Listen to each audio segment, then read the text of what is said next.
Things you own end up owning you. Yippee-ki-yay, good people. Today's podcast guest is Emma Sgourakis. Emma is a certified nutritionist based in Melbourne.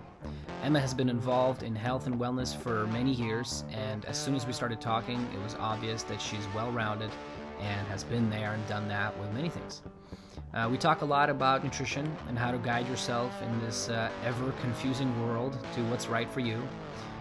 I spaced at the end and forgot to ask Emma to let us know how to reach out to her, but you can do that via her website, thenutritioncoach.com.au.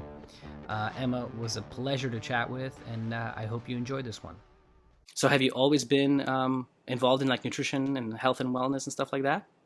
Yeah, since way back. I don't know if you want me to go through my whole story. Yeah, definitely. Yeah. Are you recording now? Yeah. Yeah, I have been. Gosh, I think I've picked up my first book about nutrition when I was 9. Been a little bit obsessed on the topic, but then I studied nutrition at university. I also started studying Chinese medicine. I'm also a Pilates instructor. I found that the physical side of things interesting as well. But It took me probably 20 years in practice to get to the place I am now. Mm-hmm. You know, about 10 years ago, I'd been practicing a certain way, you know, the way we were taught. Right. And then took a bit of a turn when, I sort of hit a wall myself, I think. Where did it start for you? Where did it start for you? So you're saying you picked up a nutrition book, and then what was did you go into like a, vegetarian diet or something like that, or Pilates stuff? Been there, done it all, I think. Played with versions of vegetarianism, macrobiotics, kind of cleansing, whatever you want to call that, versions of paleo, vegan, juicing, yeah. Oh, you've done it all. You've done it all. I think I wanted to be my own guinea pig or kind of my own scientist in it all, and I figured if I'm going to be a professional in this and expect, people to pay me money for my advice, then who am I to tell them what to eat if I don't feel the benefits myself personally, and if I haven't seen the benefits of my clients? So I just kind of keep trying everything until I found a way of eating that I found personally worked for me, and that I was getting great results from with clients. Yeah. So did you go into, when you went to college, did you do like a nutrition degree or something like that, or kinesiology, or? Funnily enough, started out in the design industry. My family are architects and designers and painters, and we're sort of always been in the creative realm. That's really cool.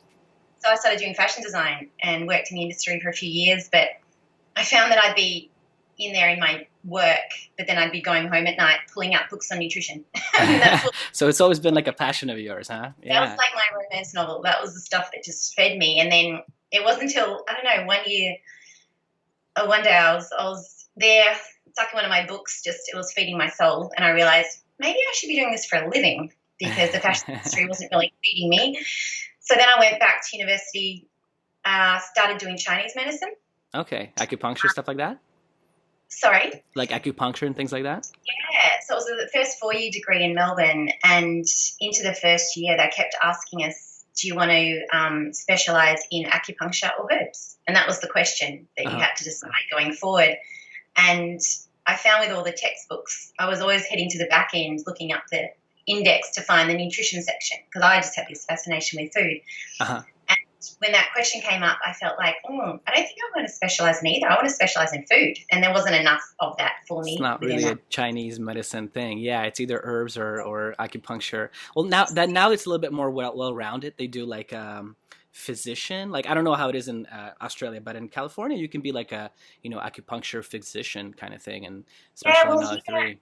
When it was the first degree, that was 4 years, and you come out as a doctor as such. Mm-hmm. But even still, the topic of nutrition was very much about congees or warming foods, cooling foods, all of that, which is interesting, but it just wasn't enough for me. I wanted to, and I had a good conversation, I remember, with the lecturer at the time who, I think he was, teaching us about pressure points and whatnot, which was amazing to learn about the body from that perspective. Mm-hmm. But I said to him, well, I just feel like, though, if I can learn the most about food and get someone's nutrition really, really right, if they have fundamental deficiency in vitamin A. No amount of acupuncture is going to address that.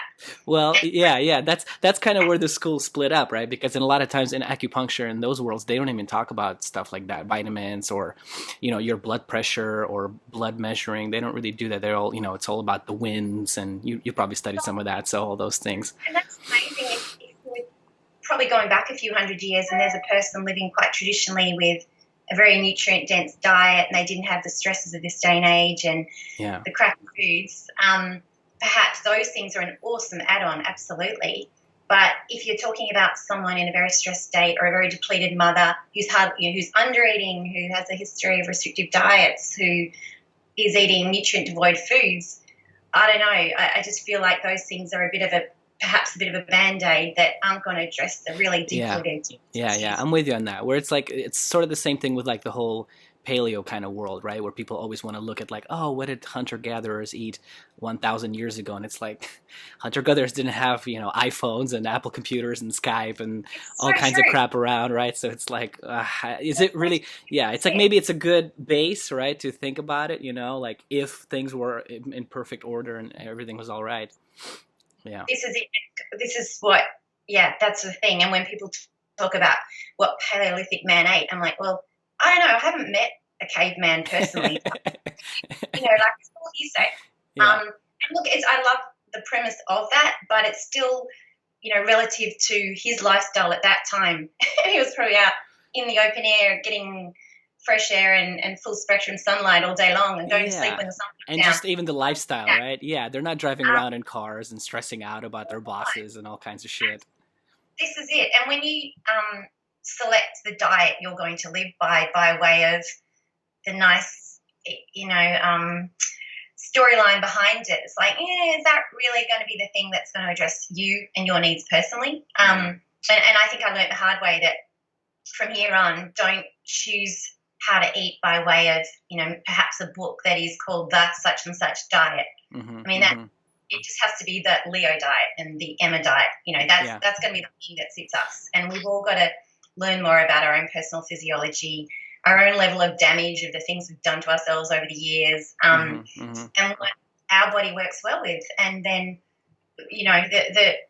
the way I've gone down the last sort of 9 or 10 years has been relearning about physiology and learning to understand your own body and addressing its needs directly, learning about your own personal cravings and what the body's trying to tell you, learning about the signs and symptoms that are your body screaming out for help on certain levels, how to address them directly, how to gauge your own temperature and pulse and kind of drive your metabolism strongly. We should all want to learn about our own personal bodies better. I really honestly think most people know more about their car and their car parts. Yeah. When we get serviced, we invest the money to service our car, and then the mechanic tells us, oh, I've replaced this and this is how this works. You go, okay, good, I got that.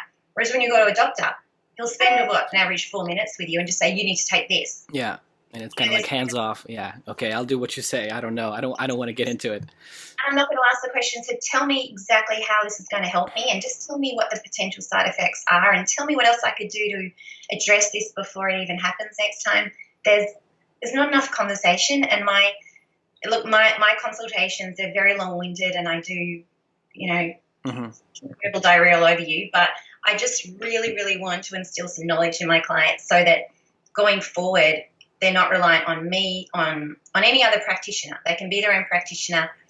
They can just start to see food from a whole different perspective. Because I think when you've got the fundamentals and you've got some knowledge behind it, it's not about, oh, I'm eating this diet because I've just got to memorize that list and I've got to use willpower to abstain from this and that. It shouldn't be that at all. It should just be, oh, I get it now, and I can see how that food does serve me or doesn't serve me. And now I see that food differently, and now I can drive things myself, and I can observe the symptoms of when something's going down wrong, and I've eaten the wrong thing, but how can I rectify things? Yeah, you are your own guide. Yeah, you're letting yourself be. Yeah, yeah.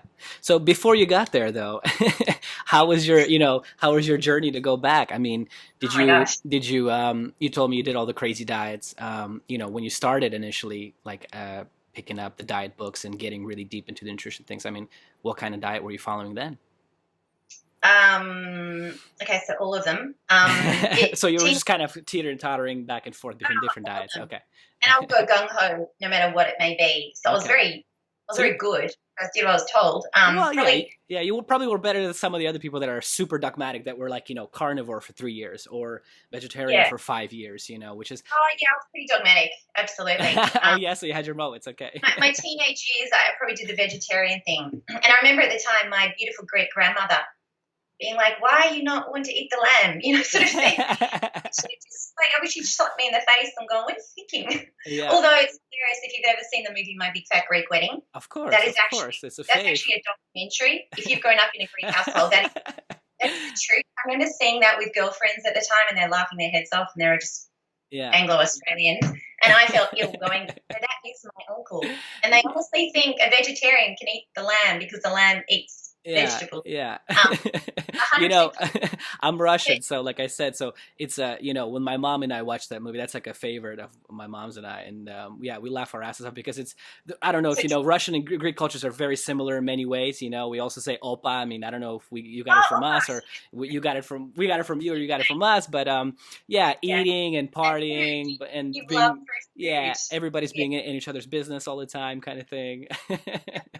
And you realize that they know how to feed well and eat well and live well, and it's so important. And so many of these diets really, ignore the importance of those things and the enjoyment of food, absolutely. But so vegetarian through a lot of teenage years, and then a bit of a macrobiotic phase. I think I felt my worst then with all the rough diet. Yeah, that's a rough diet.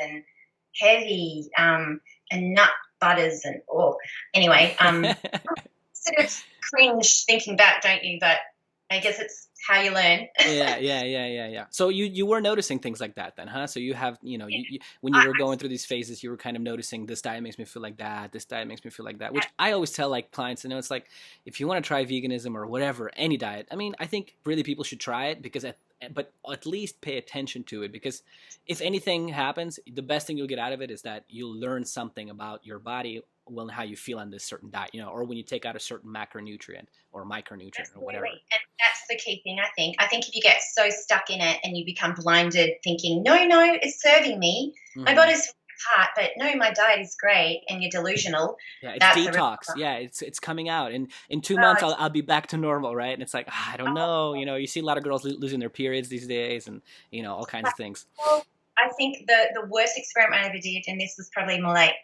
12, 15 years ago, but started reading into the juicing, cleansing, fasting, raw. Oh my god, that. That's a scary world. Time, that's it. And I thought, well, I have to learn from the best of them. So I took myself off to New York to work with the so-called kind of experts in the field. Nice. A couple of have since died.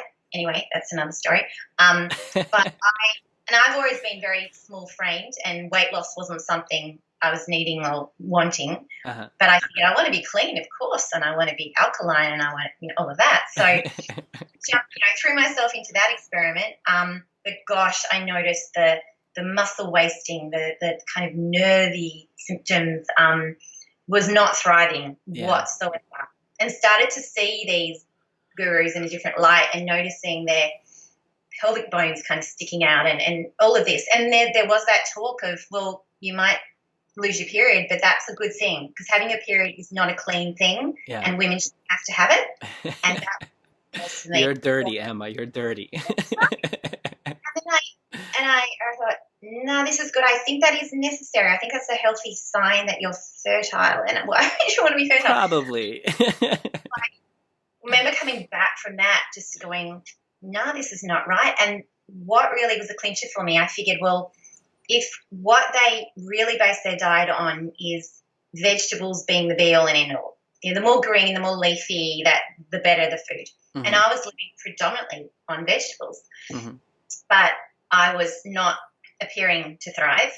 And I remember we were living at Sydney at the time, and I remember clear as day sitting on my laptop on the floor, and I punched in the question, who defined what health food is, health food, and how did vegetables become touted as health food? Because when you look at it with a critical eye, like the black and white of it, you break it down, you say, okay, what does, say, a leafy green bit of kale constitute, like what's it made up of. So the cells within that, the structure of the leaf are, the cell wall is made up of cellulose. Mm-hmm. If you look at cellulose, we do not make cellulase, the enzyme that breaks down cellulose. Mm-hmm. So you start to question, is it valid for a human being to eat a raw bit of kale? Which is that fiber part where people, kind of, if you think about it, you would think that you want more fiber because we're all, although we don't really know why we want more fiber, but we've just kind of been told we need more fiber.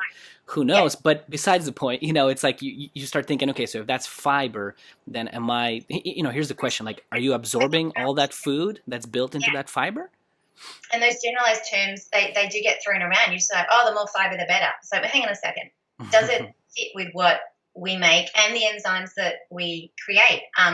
So that the cellulose thing doesn't make a lot of sense, which then makes you realize why our great-grandmothers would have cooked those veggies to death till they were just slop. Mm-hmm. Because at least they're breaking down the structure and mm-hmm. you've got half a chance of accessing the nutrients, within it. So the cellulose thing was interesting. And then you realize that there are so many anti-nutrients, enzyme inhibitors within these foods that they're literally designed to inhibit digestion, to mm-hmm. fight so digestion. You're saying that if I'm eating, some raw chard, yes, it has your magnesium, some maybe B vitamins, I guess, but I'm not really, absorbing all of this. And there's also some anti-nutrients there, right, that kind of slow the digestion down, and they're in there naturally, right? Limit your absorption of the nutrients in the food, and they're also going to bind to your own stores and deplete you. So there's a bit of a negative going on here. So the maths isn't working. And then if you can obtain a lot of the nutrients within these above ground kind of vegetables, a lot of them aren't in a bioavailable form, meaning they're ready to go, ready to use. For example, there's no vitamin A in vegetables, but there's beta-carotene. And beta-carotene still has to be processed in our livers and converted through a pretty delicate pathway into vitamin A. And if our livers are a bit impaired, which most women I work with are, and you don't have, the elements to then facilitate those pathways, then you're just going to circulate. So it sounds like what you're trying to say is a lot of these vegetables are, it's almost like you're taking out more energy, in order to use them and to digest them and to eat them than you're getting from them, You're not getting much bang for your buck. Do you think that, do you think they're kind of touted as a health food? I mean, here's my theory on it is that I think people who just eat a lot of veggies, because if you're very healthy and you start eating only veggies and maybe some very lean protein, you're definitely going to get lean. You're definitely going to get lean. But here's the question is, the question is that, is that the way to judge health, right? Because a lot of those same people will lose their period or will go through, into depression or whatever, have all kinds of symptoms. This is the whole problem, because I think of the current times, the most direct indicator of if your diet is working for you is, are the scales going down? And that's fundamentally what most people are looking for. They just go, well, if I'm losing weight, it's working for me, so I'll just go with it. They're not looking at all the other barometers of health, the main barometers of health. They're not looking at how's my sleep quality, how am I handling stress, am I getting a regular asymptomatic period, is my hair not falling out, how's my skin quality, is my digestion asymptomatic, food just goes down, burns, off it goes, out the other end, is it coming out free? There's so many barometers to health.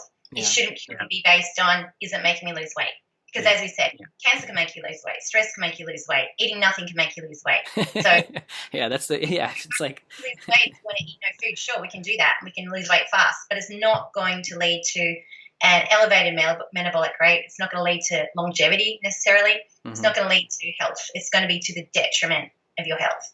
So there needs to be that bigger picture and other ways of judging, is this diet working for you? Yeah, that's a big problem of our times, especially in the social media, Instagram world kind of things, because it's just if you look good, you're obviously a health. You obviously know what you're talking about, And everything else. Yeah, but also, a lot of those people that look good, they're usually in their early 20s, and then shit start falling apart when they're in their 40s, and those things just don't work for them anymore. But yet they keep going with it.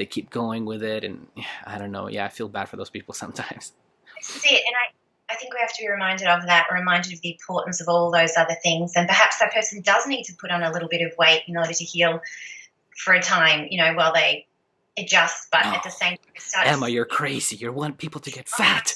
Oh no. Oh no, I've gone too far.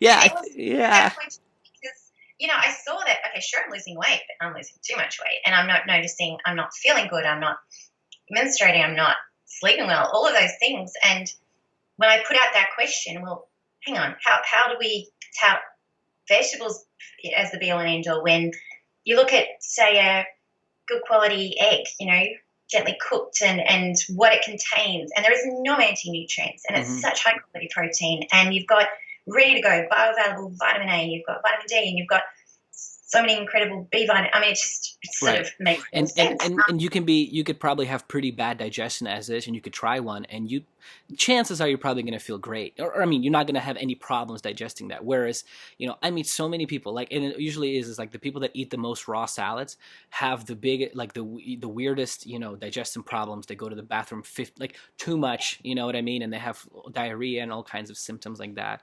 So, well, the food that's been considered the most healthy of these last 50, 70 years of health food eating, which really didn't happen before that. People just ate food. They just gathered. Yeah, yeah. Health food. Those foods, you think about nuts and seeds and leafy greens and granola and whatnot. I mean, they tend to be the most indigestible foods. Yeah. The foods that they used to be kind of the famine foods. You could keep your grains and legumes, they kept for long periods of time. They were backup foods if you couldn't hunt down the beast or gather the fruit, or they're backup, Right. They're handy to have around. But they shouldn't be the plan A. They're just the plan B. Right. Those plan B foods have become the best food. It's like, hang on, when did that stop? Yeah, we definitely need to go back to just eat normal food that sounds good, because I do think your instinctive guide, right? It's like guides you to the right places. But then the problem is that people will watch a documentary on Netflix like what is it, Game Changers, and it'll say like an egg is as bad as smoking 5 cigarettes. I mean, that's what they say. That's what they said, and I've seen this documentary, and it's just, how was that study set up to come to that conclusion? The more I learn, the more I analyze this topic, the simpler it kind of starts to get for me. And I really think the best analogy is, if you're confused about a certain food and you're wondering, does this make sense for me to eat it? Would this be a good choice? As if you could sit down right now with your great, great, great grandmother and have a cup of tea and have a conversation, and you could say to her, "Great, what do you think about this nut milk?" She would be like, "Well, you're getting your milk from a nut? Like, what do you..." Show me the teat. Squeeze a nut. Like, what, think if you could have that conversation, what she would say. And she'd probably nod and just go, "I could tell you what to eat. Like, this Yeah. food, It just sounds complicated, right? It's like all this processing you have to do to get this weird, liquidy, milky-looking substance out of these nuts that, they don't even taste good. So, that's right. yeah. So, to go back, so you remember that clear day where you were sitting down and you Googled who defines food? I was already starting to go question the whole thing, the whole thing, the whole narrative. I'd been on that journey for 20 years or something. And then this article popped up by this biologist. I've never heard his name before, Dr. Ray Peat. And I started reading this article, and the title was Who Defines Food and Vegetables or something. I can shoot you a link to the article because it's well worth reading.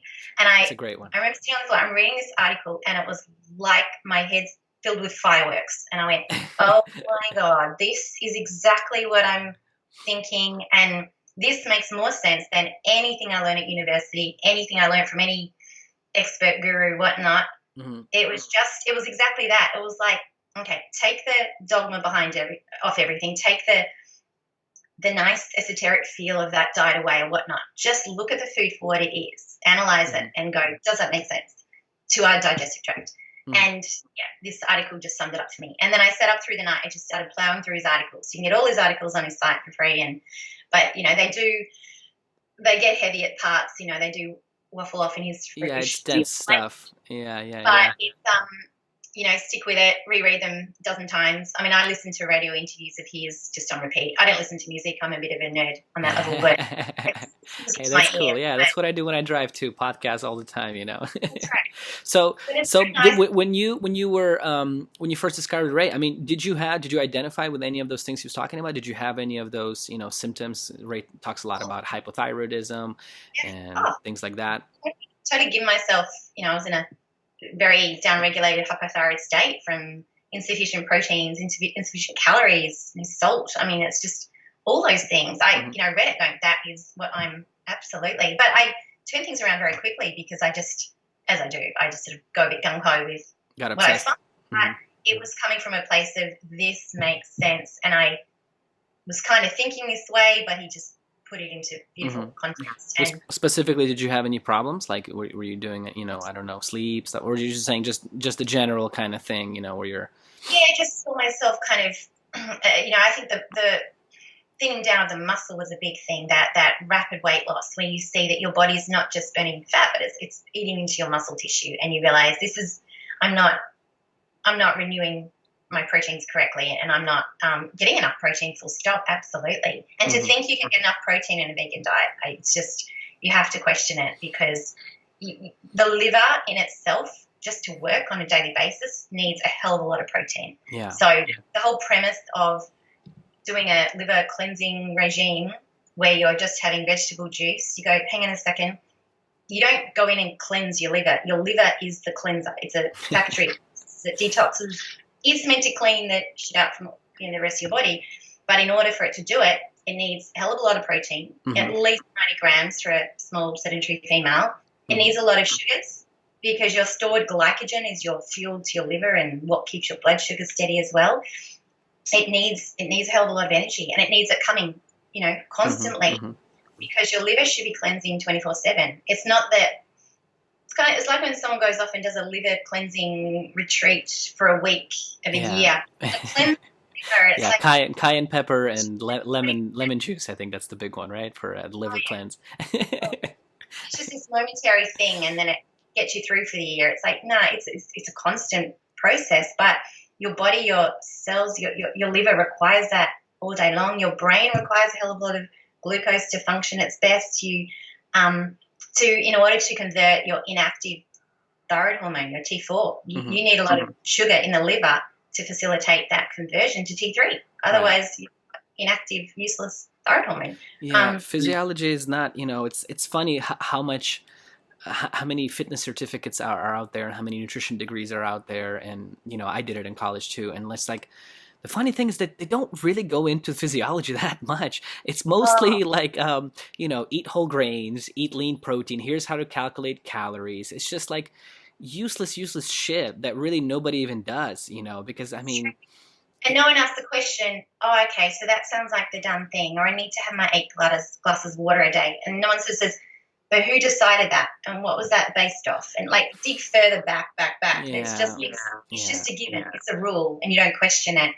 And this is what was so refreshing for me to find Dr. Repeat, Dr. Brad Barnes, all of that, those old guys who were so ahead of their time, is that they were scientists, biologists, endocrinologists first and foremost. They weren't nutritionists. I've done so much of my nutrition learning from nutritionists, and their focus is the food. Is the food on the plate balanced? Is the macros balanced? Are the calories good? Is the food clean? Whatever that means. Let's make the food on that plate perfect and organic and whatnot, and let's just chuck it in and hope for the best, rather than the other way around. I love that with Dr. Pete, he's all about, let's look at the cell. What is required for that cell to be energized? What is required for that pathway to be facilitated? And then let's see what foods fit with that.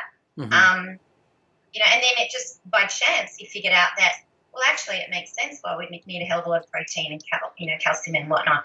And then you kind of go backwards, as opposed to the food being the main focus. It's the body, right down to the level being the focus. And this is what was a miss even at university. And then in hindsight, I realized that going to the science class, and that kind of made sense, because they talk about lipids, for example, like fatty acids, and they'd go, there's your polyunsaturated fatty acid, and look how it's a bit skewed and a bit it's missing some hydrogen bonds and it's easily damaged to heat, light, and oxygen, and you've got that free radical potential and whatnot. And there's your saturated fatty acid, which is nicely bound and structured, and it's stable to heat, light, and oxygen. And this all makes sense. Right. And then you store into the nutrition lecture, and there was the, dare I say it, puffy, pasty, sipping on our celeries, saying, tell them not to touch animal fats because they're saturated, and take your fish oil supplements, and everyone needs fish oil. And you go, hang on, in that class they're telling us, at the time you just do what you're told, but looking back I go, oh my God, that class made more sense than that. Yeah.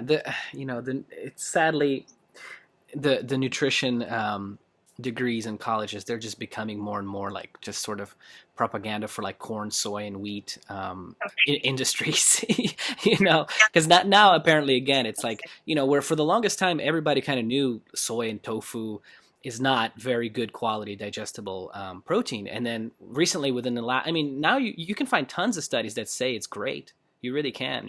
That's where the vegans get they're getting all that sort of thing from there. But I don't know if you're on the fence, I guess research it for yourself. But it's definitely something new, because for years they would talk about it. It's not a great source of protein. The foods that are so new, you talk about vegetable oils and sunflower oil and safflower oil and all those oils. They really didn't exist before the Industrial Revolution. Before you could turn all those massive crops of these seeds into this beautiful golden liquid, they weren't around. Look back, I love to find really old recipe books, like pre-1880. That's where the gold is in those. There's a great YouTube channel. I don't know if you've seen the guy. I can't remember the name of it. I can tell it to you later. Where the guy just cooks stuff. He has a book from like 1776 or something like that. Yeah, and he just cooks things from that time period. And it's like I remember one was like, he had like 2 eggs, and it was like a whole pound of butter, and that was the scrambled eggs, and that's how people ate back then. Well, this is it, and you'll find that a lot of those ingredients aren't even in those books because they weren't around then. These oils are so new in our evolution, and they're very experimental, really, and you see the correlation with those oils kicking in and the cancers going up and the fertility problems, and it's not a correlation with sugar. That's actually, the sugar things actually come down a bit, and the corn syrup has replaced it. I just think people need to get a bigger perspective on things and not get caught up in, oh my God, right now in magazines are telling me I need to eat goji berries and I need to get agave, and it's like, hang on a second. Does this make sense? Yeah. Well, it's because the same thing as you were saying, that people look at the kind of the what's in front of them first, like what's on a plate, and then they try to figure out what they should eat. And it's the same things are happening with doctors. Doctors are looking at, okay, LDL should be lower. Why it should be lower, I don't know, but that's what we're told. Cholesterol should be lower, so that means that we should eat things that make it lower. And what things make it lower? Vegetable oils. Okay, so we should probably be eating those. Whereas looking at it, the opposite way would probably be a much help, but that's not the current state of things. Cholesterol is a whole hour-long conversation in itself, but as you age, cholesterol is probably one of the most protective antioxidants that we can manufacture, and there's reasons our body might be producing too much, and then you got to question those reasons first and go, why is inflammation high first and foremost? It's not about stripping out cholesterol, it's a bad guy. Saying that cholesterol is a bad guy is a bit like saying that there's always fires, and wherever I see fires, I see firemen, so the firemen must be bad because they correlated. No, they're going to the scene to put out the fire. Don't blame the firemen. Why the fire's being don't take 5 minutes. It's the worst thing you can do. But yeah, it's the I think we need to question everyone on everything. Even with my clients, my consults are at minimum 90 minutes at a time, and I'm always waffling on and then standing more reading, and I just want them to know the topics so well for themselves. But even with the information I give, I say to my clients, if you read something I've presented to you and it just doesn't make 100% sense to you, ask me more. I want you to, have that clarity. Same being if you go to that doctor or that specialist or that naturopath, anyone, if they say, oh, you need to eat this, you've got to go, okay, cool. So exactly how is that helping me? Tell me why and how. Or you need to take that medication or that herb or that whatnot. Ask them exactly, how's it going to help them? What are potential, side effects of that? Or all those things. And if you don't get an answer that you feel 100% clear about and good about, you go, okay, cool, leave that with me. I'll look into that further, or no, I'll leave that for now. We've stopped questioning so much, I think. It's just a given. Well, we're not encouraged to question either, right? It's like, this is the authority, listen to what we're told, and, don't question things. Why would you want to do that? We know better, And also, if you're questioning things, you're probably a conspiracy theorist, and you probably think the earth is flat, and, Yeah, that's it. You're not meant to question, are you? You just got to Yeah, we're definitely not encouraged. So when you switched over, like, from your diet, from you said, so you kind of became obsessed pretty quick with the repeat stuff and switched over. I mean, did you have some things get better? Did you notice anything drastically improving? Within weeks, I reckon. Really? Yeah. Okay. My cycle regulated. My muscles just kind of filled out. Sleeping, so instantaneous. And then I started applying this very common sense approach with clients. And so quickly, after probably 10 years of consulting, and you give people the information that they feel good about because it fits with the narrative of, oh yeah, she's telling me to eat more veggies and take my, okay, well I heard they're good, so she must be a good practitioner, so I feel good about the advice. But rarely would you get anyone coming back saying, oh wow, I felt great. Like, you just, all these one-off consults. But then very quickly I started shifting how I work with my clients, and it was like overnight I started having clients coming back going, oh my God, I've been an insomniac for 20 years and I'm suddenly sleeping. Or those 17 rounds of IVF didn't work and I'm pregnant. I'm so many awesome stories. And then they'd come back and say, oh, if those few little shifts helped me so much, what else could I do? What else could how else could I benefit? And it was so much more satisfying for me as a clinician. It was so much more satisfying for my clients. It was so exciting. And sometimes it's the simplest substances that are already in your pantry or should be. Addressing, keeping your blood sugar levels steady and how to go about that. Little elements like salt. Like, salt is so underestimated and important. Just, it's not necessarily the overpriced, really, just basic stuff that people have been consuming for many years, and you brought up kids, and it's like, I think you're one of those, you're one of the repeat followers that, I don't know if anybody else has kids out there, but I think you're one of the few that has kids, and so were you sort of following the repeat lifestyle when you got pregnant? Yeah, I'm so glad I did previous to pregnancy. Well, I dread to think. But I think what Ray really instills in, if you really get into his articles, and I bounce off him a lot. I'll send him emails and, throw around topics with him. He's so generous with his time. But he's never, it's like when people say, oh, I follow a repeat diet. First you've got to go, do you? Because there's never written a diet. So what interpretation of his diet have you made up? Or they might say, I tried the repeat diet, didn't work for me. It's like, well, but maybe you interpret it. But all he's sort of ever said is eat in a way that improves your metabolic rate. And that's for you to decipher and you to fiddle with and you to experiment with too. But it's just that, use your common sense, tap back in, work it out with yourself, all of that, and that intuitive side of things. So then having kids, I think I decided early on that I wasn't going to read the baby books and the parenting books and whatnot, because I could see that someone else's opinion is going to infiltrate, the rules. I just wanted to get to know my baby and let them tell me what they needed, and we'd figure it out. So, I was lucky I was able to, breastfeed for quite a long time. So I wasn't hell-bent on quick, get the solids in, because I knew they were getting so much. But like, they'd start to choose things off my plate and steal from my dinner. And the things that I gravitated towards were things that you go, wow, they know, and they're not affected by the marketing and the rules and the diet books, and instinctively what a little human is grabbing for. It was so fascinating to watch. So, and when you were pregnant, I mean, did you have craving? Because a lot of women have crazy cravings and they're always discouraged. Don't eat ice cream. Even though if everybody's generation before ours was like everybody ate ice cream, everybody had some good steaks and fat in there and all kinds of just normal foods, and I mean nobody came out with two heads, you know what I mean? But now everybody's, I meet so many women. I mean, I know a woman now, even she's, pregnant, and she just wants to eat, green juices all day. Sugar is the devil. Don't eat any meat, chicken and turkey every day kind of thing. So it's really tough. Yeah, it's really tough to change people's opinions. And then it's like, and I tried to, when I went into the whole pregnancy phase and I was obviously had an obstetrician and whatnot, I tried to kind of step back from it all and to observe what all other women are going through during the pregnancy process in this day and age. And you really are treated like you're a sick person and you've got to be tested and scanned and whatnot. And I remember my mum even at the time going, wow, they require you to go in constantly, don't they, and whatnot. She goes, in my day we just got pregnant and then you either stay pregnant or you didn't, and you might at the end and you had a baby. Whereas now the analysis, that adds to the stress. If you already just got a disposition to anxiety, it's not. Yeah, that's a big one.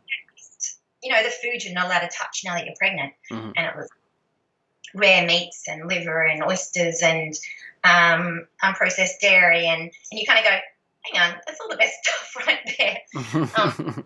So did you have any specific cravings when you were pregnant? Some stuff like that? So my daughter, my first one, she was a gelati ice cream milkshake cheesecake baby. And you look back and go, wow, I did probably need a hell of a lot of protein. Particularly calcium too, but you know, so I went with it. Second one, my son, was probably more salt and protein, Thai food. Yeah, that was him. He was more savory baby. But it was, okay. So those are the things you were eating. Yeah, I would just go with my cravings, and I'd get the best versions of everything. But you know, I think I acknowledge that, wow, my cravings through this, my body not being a pathetic, needy female who has no willpower, I saw it. Perhaps my really intelligent organism and my little incredible little human inside me is sending out intelligent signals that I need to address. And I must say, and look, maybe this is me personally, but apart from my baby weight and the placenta and not, I didn't put on an inch. Like it was just, I stayed me with this extremely large baby for my size. But yeah, I don't think that whole phobia of, I'm going to overeat because I'm going to put on the baby weight and then more weight, I'm not going to get to lose it. Yeah, well, it feeds in again with that, you know, stereotypical kind of narcissistic age that we live in, you know, where people are so obsessed. You know, I mean, if I meet somebody and I'm like, if, you know, it's like, if you want to feel, if somebody tells me I need to feel better and I need to put on 10 pounds, I'm just like, put on 10 pounds, whatever, man. If you feel better with 10 pounds on, put them on. You can always get leaner later, right? You can always just go back to eating nothing, but at least you'll feel good for a while. I mean, we're definitely like indoctrinated into like skinny equals healthy, and like if you're a little fat, unhealthy, you know. It's really, well, this is it. And I still did that and didn't get fat in the slightest. And I think if anything, particularly postpartum or once I had my babies, and I got to learn that, I mean, your requirement for calories, for all minerals, vitamins, energy, protein, everything goes up exponentially when you're breastfeeding, even more than pregnancy. Whereas in our society, you spit out a baby and you pick up a women's magazine and it says how to lose the baby belly, how to lose the baby weight, post-baby dieting. Right. This is the most fundamental time to eating more food, not less food. So then you've got these women who apparently postnatal depression is just going on the up and up and we all need antidepressants. Like, no, we don't. We probably just need more fuel, more rest. We need to be living back in the village where all the aunts and cousins and everyone held the baby and helped the mum recover. Instead, mum goes home thinking, I've got to keep the house nice, I've got to run my business on the side, I've got to feed the family, and I've got to stay up through the night with my baby, you know, all the pressure. Yeah, I've got to diet. It's just so. And then you have Gwyneth Paltrow selling you something that you got to buy because, you know, Gwyneth knows best and blah, blah, blah, you know. Start doing high-intensity exercise as well. Yeah. So, you know, like you were saying, like kids are just not kind of intuitively, you know, guide themselves to what they want. I mean, you know, I've worked with clients that, you know, force their kids to eat, you know, broccoli and green beans, and they just fucking hate broccoli and green beans. I mean, of course, there's that other side to it, right? Where it's like, you don't want to be, you know, I guess you can't let your kids do whatever they want, right? Because you do got to instill some sort of, you know, rigidity with them, right? Well, but how much do you let your kids guide themselves, you know? Yeah, that's it. That's the thing. Usually they can make really good intuitive choices based on the options that you provide for them being a pretty good spectrum of stuff to begin with. I mean, if their options in their cupboard are just packet chips and lollies and frozen food, well, I mean, they can only make choices based on the options provided. But yeah, look, I might be seen as a bad mum in some circles, but my kids I don't think they've ever eaten broccoli.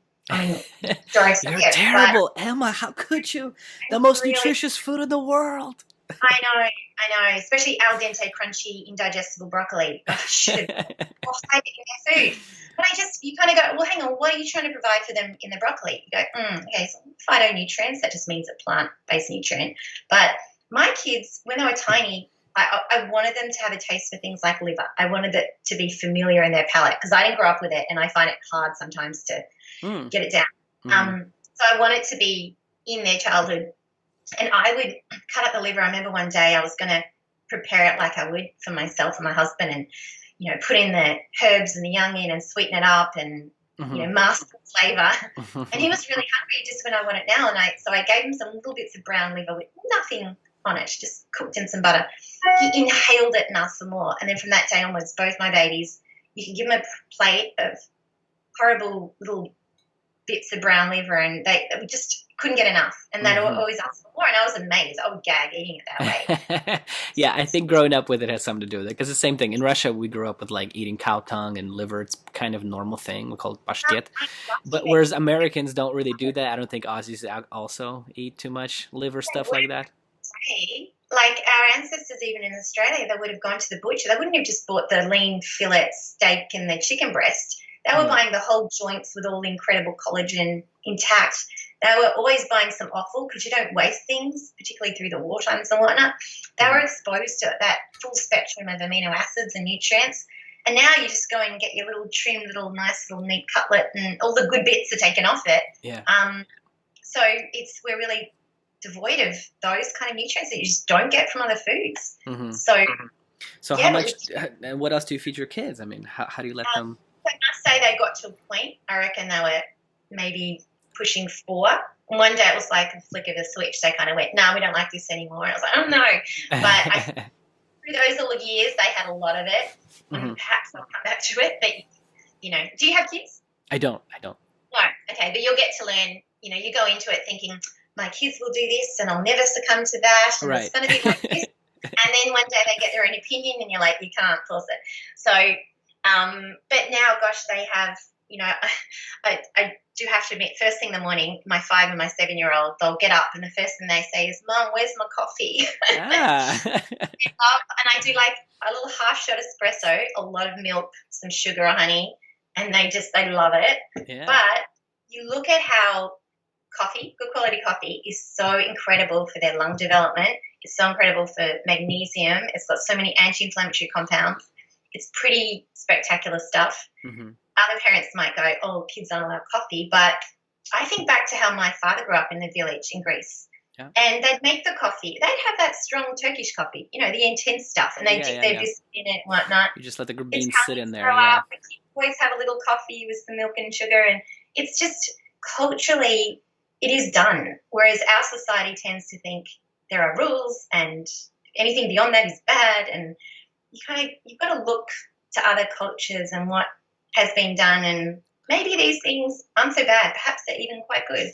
But yeah, look, we'll do, particularly through all this lockdown craziness. I did get into the sourdough thing, which everyone else did, which I'd never really done before. And oh, nice. In the house, but it's always occasionally it's homemade, but it's always very good quality sourdough because that's the way that wheat is better ingested. You partially break down the starches and you pre-digest the gluten somewhat. Makes a lot of sense. So the bread with butter, we'll do cheese sandwiches with really good quality cheeses. They'll have milkshakes and fruit smoothies. There's plenty of fruit always going. Orange juice on tap. Sounds like you just let your kids kind of eat food that tastes good, huh? Which is very, that's high science diet right there, It does have biscuits and things, but we'll make them, and we'll make meringues and fudge and kids' requirement for sugar is huge. I mean, their brain growth is exponential, and the brain requires glucose, a hell of a lot of it. And the kids that I see, you might observe them down the street or your friendship circle, the ones who are having the meltdowns, that is a hypoglycemic crash. And it's not that, people say, "Oh, don't feed sugar to kids because they'll go hyper."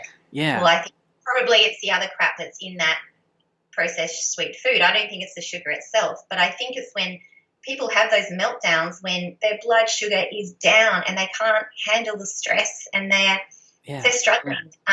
My kids have sugars in good forms on tap through the day, and I have to say, touch wood, I mean, they're good kids. They're smart, they're steady, they're, you know, we don't have any issues, and they would have a lot more sugar than most kids are allowed. How many of the, you know, because that's funny. I had a girlfriend that, you know, was babysitting a kid, and it was the same thing. The mother would discourage from giving her, you know, sugar or fruit. It would just be sort of a treat thing. But every time the baby would go crazy, I would just say, hey, just give her some fruit or give her some, you know, literally make a smoothie. And every time that she gave her some a smoothie or some sugar, the baby was quiet right after that. I mean, how often do you think that happens with parents, that they're just not connecting the dots, that maybe the kid just needs some food, and, you know, it's not a crazy baby. It's not, you know, just going wild on you and just wants to ruin everything. Maybe it just wants some food, you know, that tastes good. It's not broccoli and beans. It's any coincidence that, I don't think the body responds, you know, whether it be symptoms, whether it be cravings, whether it be a meltdown. I don't think things just sort of happen with no reason behind it. I think that's a big thing right there. I think that really, I think that statement right there separates a lot of people's beliefs, because I think usually people fall into one camp or the other. I think people usually just think that depression, anxiety is just like something that you just go through, and it's just there, it's normal. And then there's other people that maybe think like, oh well, you know, maybe your body affects your mind, and vice versa. You know what I mean? Of course, it's like, I think if you think negatively all day long and think bad thoughts, of course it's probably going to affect your body. But I think nobody pays attention to when it's the other way around. You know, like if your mind is living inside this toxic body that maybe you're just giving it the wrong fuel, and you're not eating all day and you're stressed out. I mean, don't you think this toxic body is going to affect the way you think too? I mean, nobody really talks that talk, you know, nobody talks about that. I think a lot of practitioners talk holistically, mind, body is connected, but then the way they practice isn't necessarily really, really believing that. Exactly. Exactly. If you read into Dr. Pete's work too, he's very big on sort of this bioenergetic point of view. And it is like energy and structure is completely independent. And it's so, it's like recently I had a client who came to me and she said, look, I'm working with this naturopath on my gut, and it's okay, we're doing this probiotics and this gut biome thing and this whole thing, but I just want to come to you to help me with my hormonal issues and my fertility issues. So she's working on my gut, that's good, we don't need to do gut stuff, but could you just fix my hormonal issues? And I was like, if she's really working for you and that's really working for you, you won't have hormonal issues. Right. I mean, most of it stems from that and vice versa.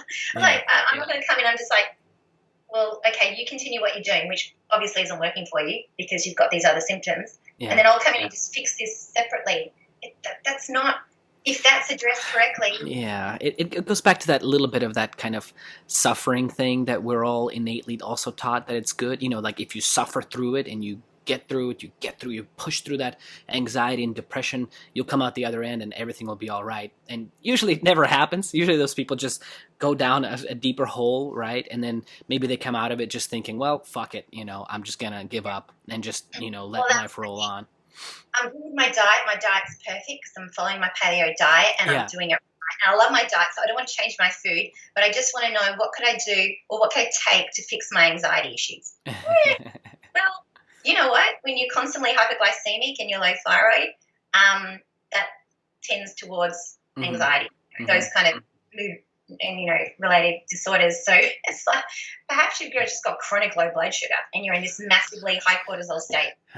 Yeah, but we're not taught that. You know, we're all taught, again, that it's all in your head. I mean, as soon as there's some problem and, you know, if your cholesterol is good, it's in your head. You know, you have, you know, because now that new word, right, mental health, right? Because nobody used to say mental health 20 years ago, right? Do you remember your grandparents saying mental health? I mean, they would just say like, I'm tired, my head hurts, I'm just a little bit sad, I want to relax. Maybe I need to stop what I'm doing, have a nap, and have Yeah, some food. yeah. Now it's like the sacred word, right? It's becoming this. If you say the word mental health, and people have it on their Instagram profiles, mental health advocate. And it's just like it's a sacred thing. Show with the diet, though. Yeah, yeah. Mm-hmm. No. I don't know. And you know what? This is what I love, especially when I can find. You know what? I think the kinds of clients who come to me, they've already been there, done that, tried that, learned the hard way. If they're ready, if they're open to my kind of ideas, which means eat more food, eat this sugar, scramble some eggs, like that kind of thing. Mm-hmm. Normally they've already tried that and they've realized that doesn't, that they've had to figure that out. So they're pretty open to listening. But you end up having these awesome conversations where you start to, it's so refreshing when you look back at the whole picture of the health world and all these different specialists who work in isolation. They don't work together. Mm-hmm. And all these different ways of coming at things, which that address that, but it doesn't address you. And they can start to go, oh my God, I've wasted so much time doing this and taking this. And they've come to me, they're taking 27 supplements they've been put on. Yeah. They're going, maybe they're actually doing you a disservice. And when they just fix the real basics, the core fundamentals of just eating enough food, right food, mm-hmm. digestible food. Like that word digestible is a myth in mm-hmm. the diet culture. They don't prioritize digestibility of food. They just go, well, this one contains a lot of nutrients and they're all good phytonutrients. It's like, yeah, but are they digestible? If they're not digestible, what's the point? The common sense stuff, I just, just coming from my background too and everything I've explored, it's so enlightening to come out the other end and going, oh my God, the simplicity of it all, and that perspective is just mm-hmm. it's really nice to have, because when you're in it, it's so confusing and frustrating and you're always struggling. Right. I mean, how do you get people to think about stuff? How do you get them started on digestible food? I mean, again, because people eat all kinds of things. They say that they're doing great, they feel great, and yet, again, if you're on the sidelines, you watch them and you're like, no, you're not. Well, you're only shitting every 3 days and you're constantly bloated and you're getting reflux. But no, my food's healthy. Yeah. It's not getting through. But I think, like I was saying, it's sort of, they've already hit such a wall with the diets they had been doing. They're really open to me going, can you see how that food wasn't working for you? And they're like, yeah, I can already see that. And then when I provide them with quite contrary information, mm-hmm. they just kind of sit there nodding like, yeah, that makes sense. And it's not because what I've told them is so profound. I mean, I'm just kind of the conduit of information I've found too. Mm-hmm. It's that what I'm saying is resonating with something that's already in them. And they already knew deep down. Yeah. From childhood or from their grandmother. And they just kind of go, yeah, I already knew that. Yeah, that already made. Yeah, that just, and it's just all this nodding. Sort of, do you think it kind of goes back to just maybe being, just the whole even repeat, philosophy? Does it kind of just go back to just kind of being a kid again in a way, just enjoying yourself, enjoying food, like not letting it be a thing where you're constantly monitoring it, right? And you're like, oh my God, I ate ice cream today. I'm going to be fucking fat. Oh my God, Emma, I'm going to be so fat tomorrow. It's just like, I think it really just boils down to just that, right? So nice. And it's getting to that point where you're eating to live, not living to eat. Your whole day is encircled around, I've got to monitor my carbs and I've got to check on this and I've got to, like that's for me, that's not quality of life. Like that's not a way to live. I want to be able to travel, explore different cuisines, whatever, and not go, excuse me, is that good to do? I want to get to a point where your metabolism's so strong, your digestion is so robust that you can eat the occasional things that you couldn't have touched before, and your body's like, it's like water off a duck's back. Your body can deal with it. Obviously there's things you want to emphasize and get more of, and foods you don't want to eat so many of, but you should be able to waver a little bit. You should be more resilient. And I don't know. I think the fixation on it, that becomes another stress. And I think we want to get to a point where you're eating the kinds of food that don't add unnecessary stress on the body, whether it be that it's aggravating your gut wall and it's fueling bacteria and endotoxin, and it's that those are creating biochemical stresses, but also the mental stress of going, I'm so stressed about my food being perfect. Well, that's just more stress. Yeah, So people are just getting numb now because yeah. So I mean, you work with so many clients, and if there's just one thing, what is it you're constantly seeing that people are just not doing right, or you can just write a simple recommendation that you can tell them, like, hey, just do this or don't do this. I mean, what are some common mistakes that you're seeing? I think, common issues I'm seeing, most of my clients are women, whether it be that women are more predominantly fascinated by, overanalyzing their diet than men are, or whether I know women are drawn to me because I'm a woman and because I have kids and mums want to as well. But mostly women that I'm seeing this systemic kind of subclinical hypothyroidism, like their body temperatures and pulse are just suboptimum. There's this coldness, there's this puffiness, and all the other things that come with it. The infertility is just on the up, Women who've been on the pill for 5, 10, 20 years nonstop, suddenly they get, married and they're like, oh, we want to have a kid, but it's just not working for us. And this is becoming so common that it's almost seen as normal, that it should be a struggle. Our mothers weren't. They just, tried to have a baby, had a baby. There wasn't this constant conversation of like, what are you trying? What are you doing? And so infertility is a constant problem. But I think for the most part, total calories, in general, tend to be on the low side with females. So getting them to eat more. Definitely there's a reluctancy around carbohydrates. I think they've done a really good job at making us terrified of them.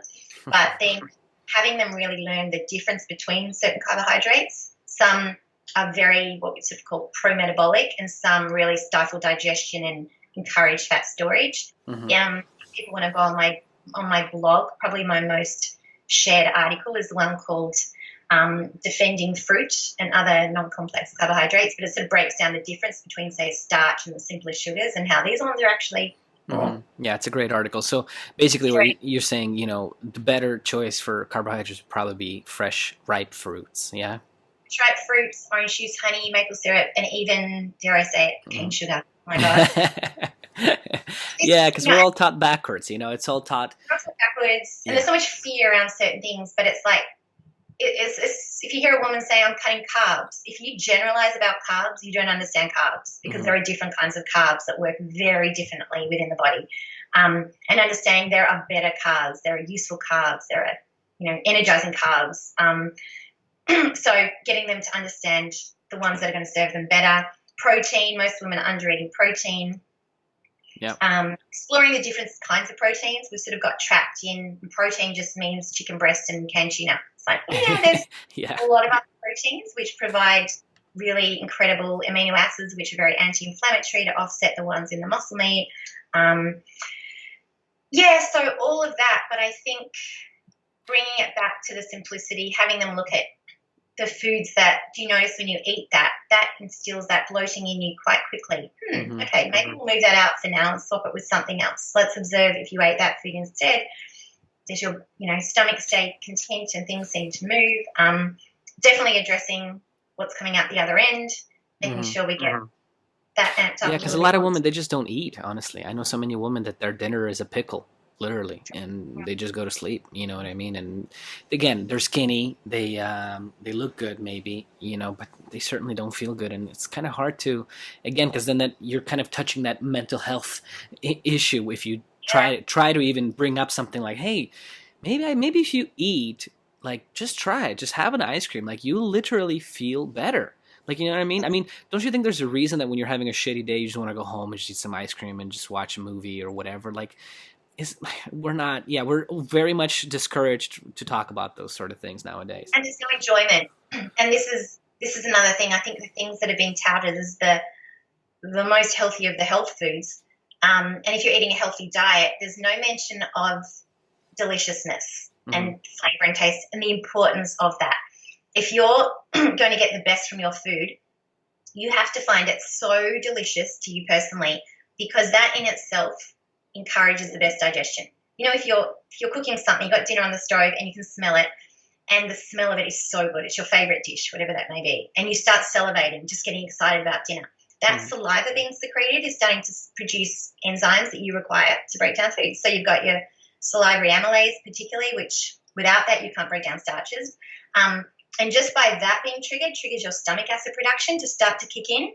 So you'll have, a chance of breaking down the protein. That encourages the enzymes in your small intestine to start secreting. You need your enzymes, and you're not going to break down nutrients and absorb them. And then your peristalsis at the other end to kick out what's left from the last meal. So the whole process kicks in. If I was to say to you after this, well, if I was allowed to travel out of Melbourne, and we'll go down the street and we'll get, I don't know, what's your favourite food? Ice cream. Lots of ice cream. And you're like, awesome, cool. Okay, pick your favourite flavour. You're so excited Vanilla. to eat it. Yeah. If, on the other hand, I said, no, we'll go down to the street to that new vegan joint. I'm going to order you a brown rice bowl filled with tofu and a raw kale salad. Sounds delicious. Yeah. What's happened to the saliva? It's like everything's. And you've got to consider that your digestive process is kind of halted just by the thought of it. You could put that in. I don't care how organic and clean it is. It's just kind of sit there like a rock in your stomach. Right. But I think, again, women are doing that because they can eat that one brown rice ball and then they don't have to eat the whole fucking day, and they don't eat that many calories, so they're skinny, and that lasts for some time until, again, they hit that wall. Their early 40s while they're... Yeah. I mean, have you worked with some women that kind of gain some weight and then lose it back down when they get their metabolism going again? Oh, well, this is the thing. And when you only provide your body with so much over a long period of time, your body adjusts to what you give it. So you're only going to give it so much fuel. So the body kind of down-regulates and goes, all right, so metabolic rate is going to sit down here because you're only providing me so much energy. So this is where we sit now. And then they try and eat beyond, 1,000 calories. And they wonder why they might put on weight quickly. It's like, well, the maths doesn't equate. You've pushed your metabolic rate down here. You try and go on a few extra calories and you can't seem to go there without putting on weight. So you've got to come at it as not necessarily upping the total calories overnight, but shifting the quality of those calories, make them more efficient foods, make them more energizing, metabolic supportive. And over time, you can increase the calories as your metabolic rate increases with it until you get working like a, fine old machine where metabolic rate is up here and you actually require more calories to keep it there. And better quality calories, and you can eat more, feel better, win-win. It's like we all know that girl or guy that could just eat McDonald's and whatever, and they're always lean, they always look good. And I think the general idea is like you should strive to be that, right? Not eat those sort of foods, I guess, but just eat food, and like you said, and you're not gonna be like, oh, I ate too much ice cream today. It's just like whatever. You're burning, you're moving around, you're doing your thing. Yeah, and look, given it's also the calorie of the food you choose, so, ice cream's become associated as being a junk food or a treat food only because it started being produced that way. You look at what's in store-bought ice cream and it's full of, very low, secondary quality ingredients. And there's a lot of gums and emulsifiers and crap, which... And carrageenan and all those shits, There's so much crap in there. Whereas old-fashioned ice cream, made the old-fashioned way, there was milk, there was egg yolks, there was some cream, there was some, sugar, there was maybe fruits or espresso or, I don't know, whatever you put in there. But fundamentally, when you look at old-fashioned, really good quality ice cream and you break it down, what it's going to provide you, it is incredible. As a meal in itself. I did an article on my blog about ice cream and how when it is made true to traditional methods, it's such a nutritious food. And it makes sense to have it at night before bed because it's got all the constituents that knock out stress and provides the energy to induce that level of calm, provides the calcium, which is so stress relieving, provides protein, sugars, fats. It's got everything. It makes sense that you have a bowl of good quality ice cream and then you're knocked out. Eat more ice cream, kids. Ice cream. But, again, be sure it's good quality. If not, buy a simple ice cream churner, and I make a really simple ice cream. My recipe's on my blog, but you can make it whatever way you like, but it doesn't have to be 100% cream either. Good quality, like more of it like a gelato. Good lower fat, like a gelato. Okay, nice. Emulsify them correctly, that fluffs up. You don't need just a hell of a lot of fat. But it's definitely quality. But then on top of that, it's delicious. So you're going to really break it down correctly, you're going to get the It's best just from real it. food ingredients, right? It's just normal, real food, right? Cream, ice cream. I mean, milk. And it's Yeah. what you're asking about kids and food, and people get quite stressed. What should I feed my kid? I know my kid should be eating healthier, but how do I get them to eat healthy food? Well, if you have the right healthy food, you don't have to convince them. Yeah. Like my kids eat ice cream every day. They eat hot chocolate every day. They eat coffee every day. They eat toasted cheese sandwiches every day. But they also nibble on carrot sticks and whatever fruits going. Yeah, now that cake that you buy at that like store that has like all those additives and all that icing and all kinds of shit in it, that's probably not the type of sugar you should be feeding it, right? Yeah. Again, we're just not taught to separate like, normal quality sugar treats, like whatever, custards, puddings, stuff like that to, because people just eat like donut. That's, don't forget, like that donut is fried in all kinds of vegetables oils, and it, again, has the gums to make it all, squishy and all that. So, yeah. So besides Ray, I mean, these days, any other, heroes of yours or things that you look at, or is it more of an approach to where you now look at the physiology as a whole and read about those sort of things? Yeah, absolutely. And just always being cautious of, the claims you make. What is it based on? And people just throw out claims willy-nilly. What is good is bad. That's bad food, good food. Coming at it. I think when you get to a kind of a level of knowledge with digestion first and foremost, everything just kind of falls into place. Even with you look at people who are, I don't know, 30s and 40s, and they've got serious gut issues, their digestion suboptimal, their bowels have slowed, they've got all these food intolerances. So you kind of assess that, okay, well, obviously there's a level of damage there to the intestinal wall, and there's inflammatory responses going on. I would approach that person with their slightly damaged older gut to the same being, just say for a 10-month-old child who's exploring their first solid foods with a very immature gut. So whether it's immature and still delicate or older and damaged and delicate, you go, okay, well, what would you feed that baby who might not have all their teeth? Their gut is still super delicate. We don't want to damage it. Would you feed them a bowl of, like a hard crunchy muesli bar and like a tuna salad? You probably wouldn't. You feed them quinoa. It's Peruvians ate it, Emma. They're healthy Peruvians. That's I'm telling you, the Incas in Peru ate it. Yeah. Which actually in South America, don't they feed it to their pigs and they sell it as health food, and they laugh at the Westerners go, that's a Westerner problem. Yeah. Oh my God. How many of those foods every year, right? It's like, the whatever, fruit or the, it's so. I just sort of realized that those kind of baby foods, like a soft casserole with falling apart meat, and it's those kinds of foods are so nutritious, digestible, and delicious to a baby. Why wouldn't that person? Let's focus you on those kind of foods for you as well. That's a great way of looking at it. Yeah. So just what would you feed a small baby, and what would you feed a person who's really, really sick and has terrible digestion and can't eat? And jelly and ice cream. I mean, that makes sense. Do like real fruit juice and actual gelatin and homemade ice cream. Like incredible. Yeah. And it's such it's literally healing food, and it requires little to no digestive effort. Like it just kind of melts going through. That sort of thing. You kind of go, all right. It's that's a great way of looking at it. And it's a great way to end it too, I think. I got to run here. I love that advice, I think, because and basically what you're trying to say is when people do get healthier and stronger and get their digestion back, then they can probably eat their sourdough or whatever, right, and be much better with it. And that's probably the reason that kids can eat whatever the hell they want, right, and get away with it, whereas adults think that that means I can't do that. That's it. And maybe that rather than just choosing a diet based on, a food avoidance diet, if you're super sensitive to things and like, as long as I avoid this incredibly long list of foods, I'm fine. But you can't really go out and eat. You can't live because there's just only these many foods left.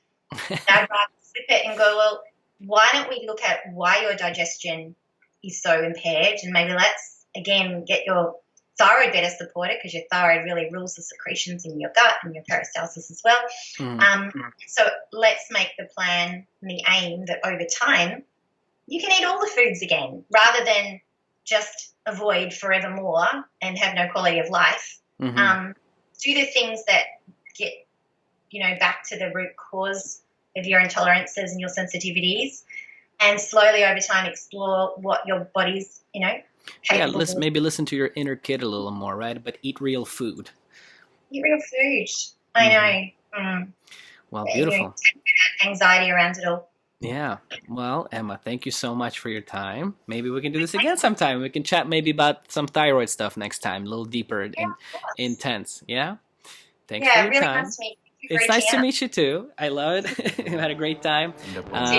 Yeah. Thank you. I'll reach out to you a little later. Bye. Yeah, bye.